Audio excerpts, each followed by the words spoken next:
Hello everyone, it's Anita again and thank you for being here. So today I woke up quite early. Actually, I couldn't really sleep that much and I've been doing a lot of thinking and probably that's the reason. And I also did a short morning meditation. I recently don't sit that long in meditation because I feel like I don't really reap that many benefits from sitting for a prolonged period of time. And as I mentioned before, I'm also experimenting with some new approaches. So before I usually would do only meditation, but now I am also trying to reprogram my subconscious, and I do it right before I go to sleep. I play the desired scenario in my head over and over again until I fall asleep.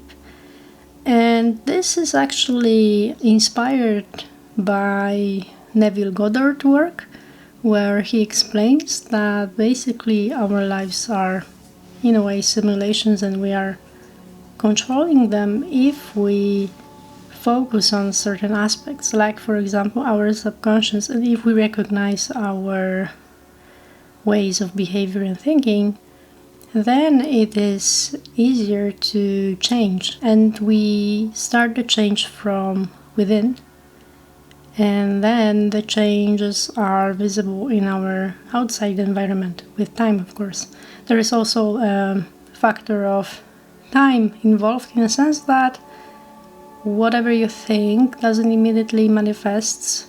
If it did, then we would be in trouble because we do a lot of negative thinking. And yesterday I was listening to an audiobook, The Secret by Rhonda Byrne, and there she explains that actually our positive thoughts have much greater power over the negative thoughts. So that's actually comforting. So we don't need to obsess so much about what we think. We don't need to be afraid of our thoughts, basically. All we need to do is somehow shift our mindset to a more positive outlook, and then the changes will come with time. And obviously the change of the mindset can be also backed up by our actions. So one of the reasons I'm actually recording is to try new things, see if it's for me, see if people like it, but I don't really do it for validation. It's more experiment project to me, at least, because then I can see whether new decisions really lead to new timelines. Yesterday I also had a nice session with a lady that is very connected to spiritual realm. I used to be skeptical about this until strange things started happening around me, and I thought maybe I need some reassurance or ask a few questions. Although I wasn't really prepared that much for that session, I just went with the flow. And very interesting thing happened, because she told me that actually I don't really need to do that much because I've already done a ton of work on myself, and sitting in meditation for a longer period of time is more like putting myself in a cupboard, in a sense that I'm hiding myself from the world instead of taking action. And it's actually something that I felt for some time now, and one of the reasons why I no longer meditate that long is connected to that. And she advised me to actually try something else, which I liked because I'm actually open this year to try new things. And she told me to do some journal work, to do some journaling and try to self-reflect more on my own thought patterns. And there will come a time where meditation will be handy for me again and will be a source of clarity, but at this moment it's more like an escape. So it was quite an interesting insight. I guess we are all different, we all have different journeys, but certain things can be surprising. Just because you think meditation is the way to change, it's definitely helpful tool, but it can also be a source of escape and this distraction from reality. It's quite an interesting way of looking at it. I'm quite open to the idea.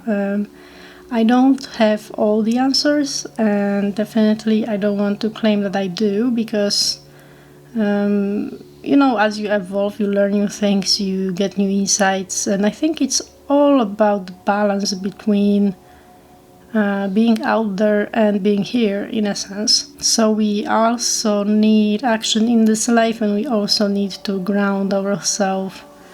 We shouldn't be always flying somewhere in the blackness, in the space, because it's just not that healthy. I think everything in excess is not really that healthy, if you think of it. I think you would agree with me. I don't have a particular topic to talk about today, other than to tell you what's new with me. And basically, I think the goal for this year is to focus on new things, trying new things out and see what they bring about.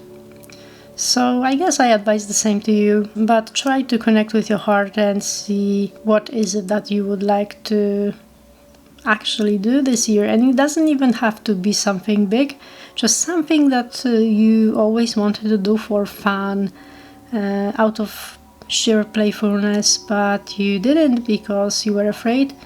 I think this year is all about stepping into the power of your intuition, into the power of your heart, and trying to reconnect with that inner child and finding that fun in life again.